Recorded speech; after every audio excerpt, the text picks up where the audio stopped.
thank all of those who participate in the choir. God bless you. Fred, our music director. Nancy, being our worship leader today. The office staff, worship team.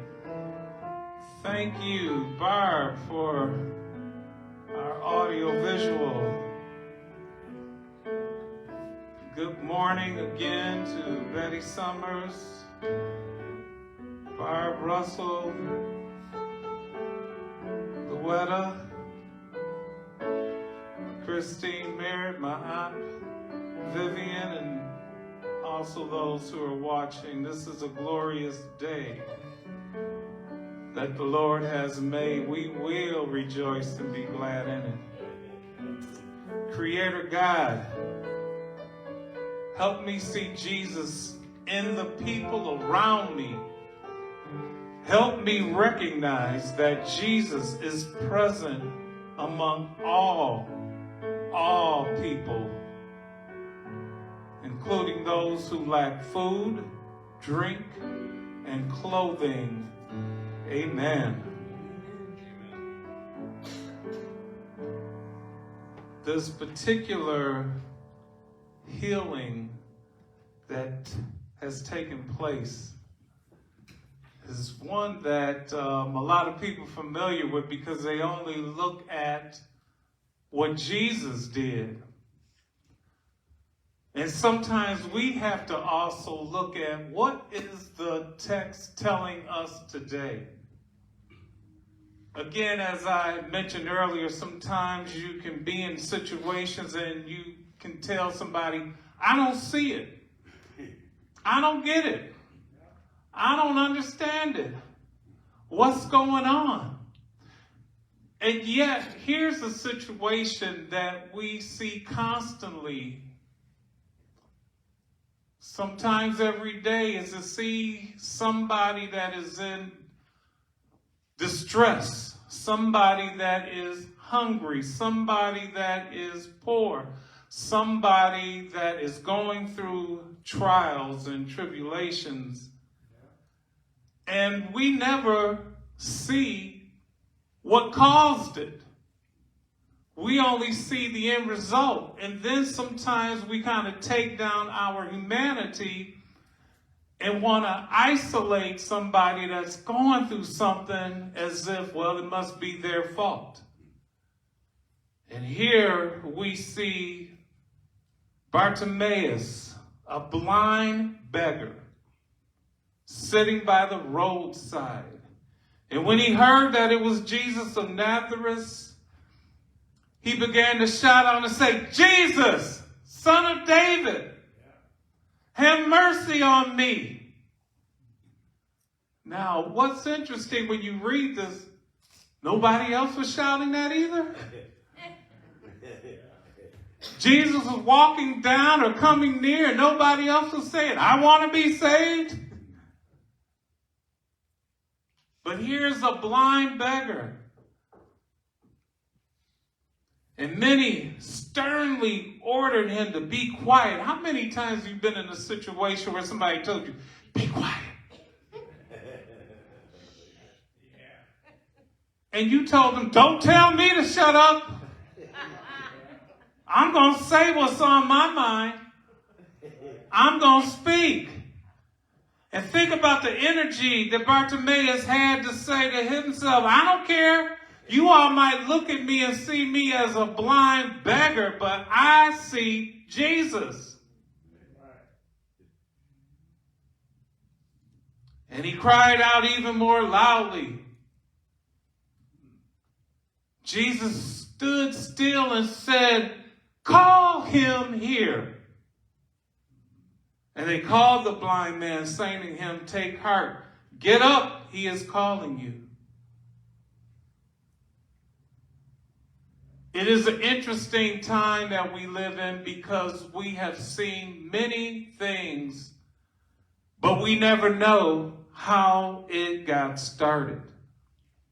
We've seen people in poverty. We have seen people who are sheltered, insecure without things, and we never know. But now, when we find out and hear about it, it amazes us Because for some reason in our mind, sometimes we don't think that it should have happened that way. COVID was one of the things that really got people into homelessness, not being able to work anymore. There's people still trying to recoup from that. And then we know that when you start going around in businesses, you've heard the old saying about the bean counter. Everything is strategically done to make a profit. So if you have to make cuts, if you have to downsize, if you decide to eliminate certain things to make the profit, you will, but nobody else is going to know that. All you hear is we're going in a new direction. I remember when I was working for AT&T during that time in the 90s, it was called right sizing to eliminate jobs.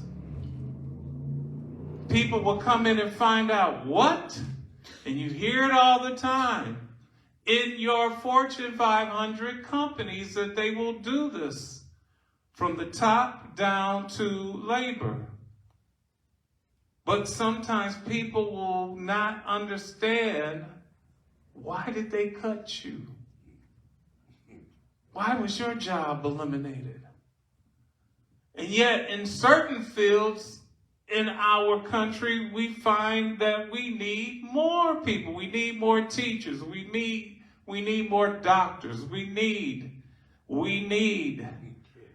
But in hospitals, it's a shame that their pay is cut. And people are working longer hours to save souls. And Jesus said to him, "What do you want me to do for you?" The blind man said to him, "My teacher, let me see again." Jesus said to him, "Go, your faith has made you well." Immediately he regained his sight and followed him on the way. That's the important piece. Not only did he get healed, he said, "I'm going to walk with you. Because I see the path and the road is a lot different now." And if you were able to do this, and this is something that comes into our Christianity that asks ourselves, and sometimes we don't see it, that we can even get up and walk and follow Jesus. What? It's cold outside. Sometimes we have to go beyond the sight, because and what is that? That's faith. And this blind person who regained his sight had a faith.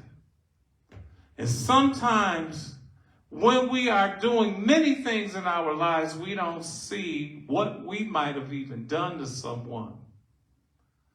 We have to be able to see through the lens of love that Jesus has provided for us.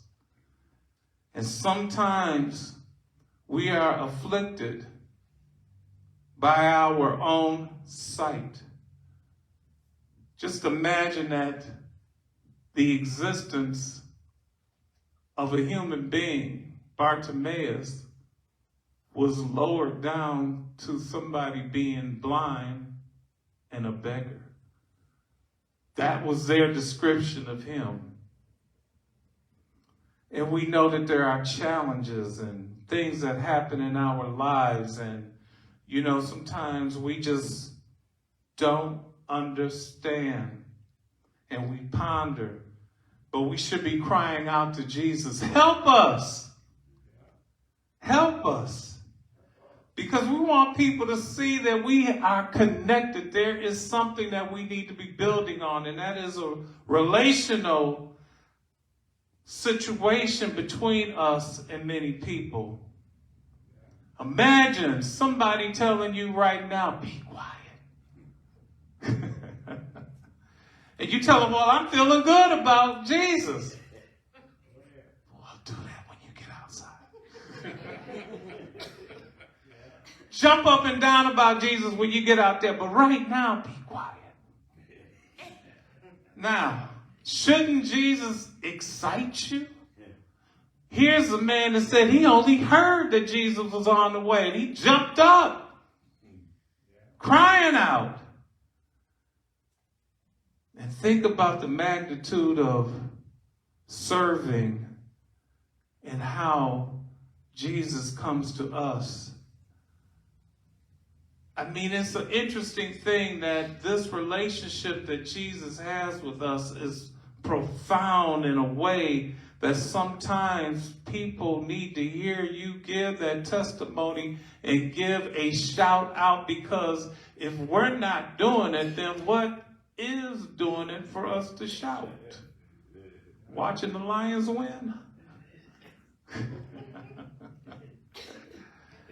Because sometimes people, and there's a word that's running around that people are using now, are too demure about saying anything about anything except for certain things that everybody's going to talk about.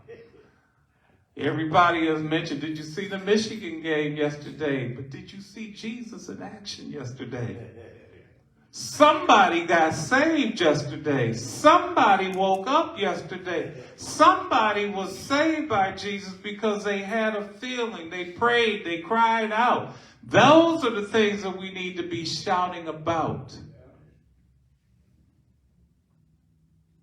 But sometimes it's very easy to look away from people who are suffering. And the only visible sign of hope is the church. Because people want to see the followers of Christ as advocates of love, of peace, of joy.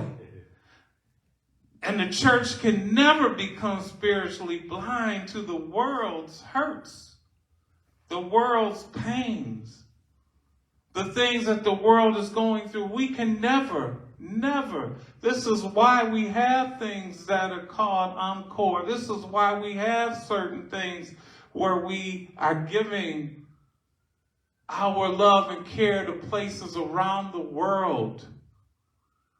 And yes, we need to be looking at what's happening here in our own Metro Detroit area. We celebrate what Cass Community Services is doing and where they have come from to do those things and how they have gotten corporate support. But on a relational level, one-on-one, sometimes it really goes down to how we are interacting with one another. How we are interacting with people that are right in the pews, right in front of you. Because sometimes we all need that motivation. We need to be caring. And this is why sometimes they ask the question, well, didn't you get it inside? And so you have to ask yourselves, what is it? But it takes understanding. Some people are introverts. You won't get a lot out of them. But what you won't see is how much they do behind the scenes. How much they are giving. They're working through their hearts. Some people are intimidated by people in the church, and we shouldn't be.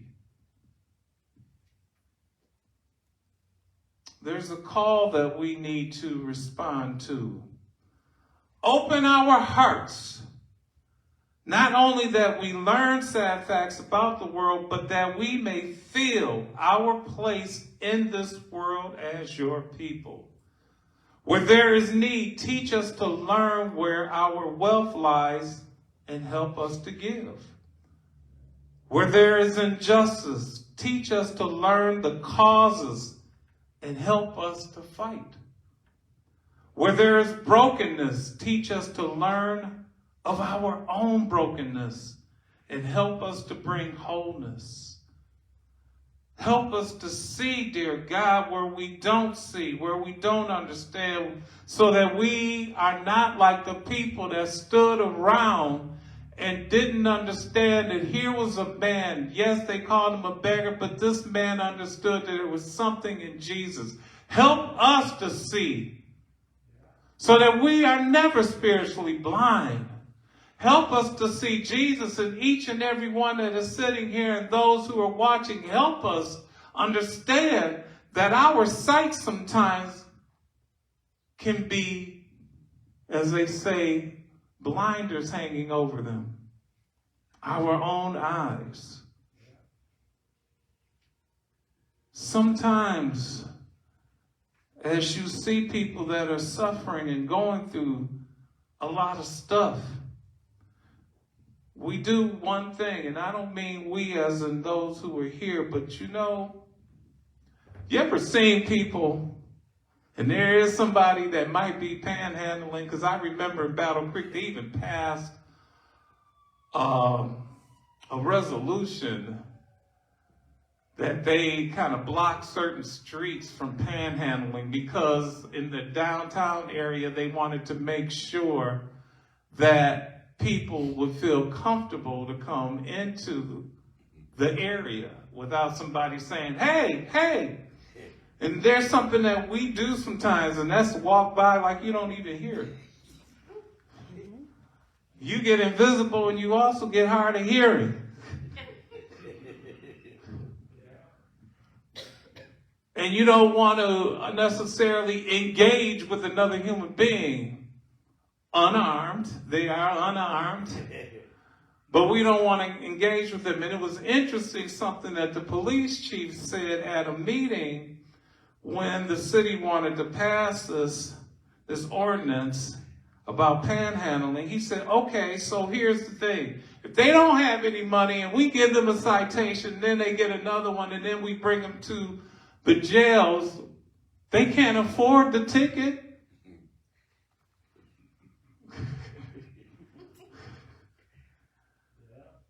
So we're going to just pick up these people, and truthfully, you have to think about this. In certain cities, in certain areas, there are ordinances. You better not be caught out there doing something like that. But the cry is going out, and this is what I call sometimes a silent cry. You don't hear it. And this is why you see people with signs, and people will tell you, oh, that's just a racket. I saw them on the other freeway overpass a week ago.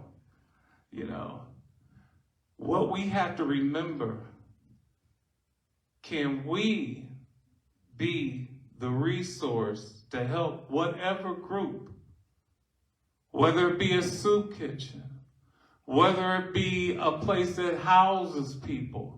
Can we be that resource to help? Because there is a dire need.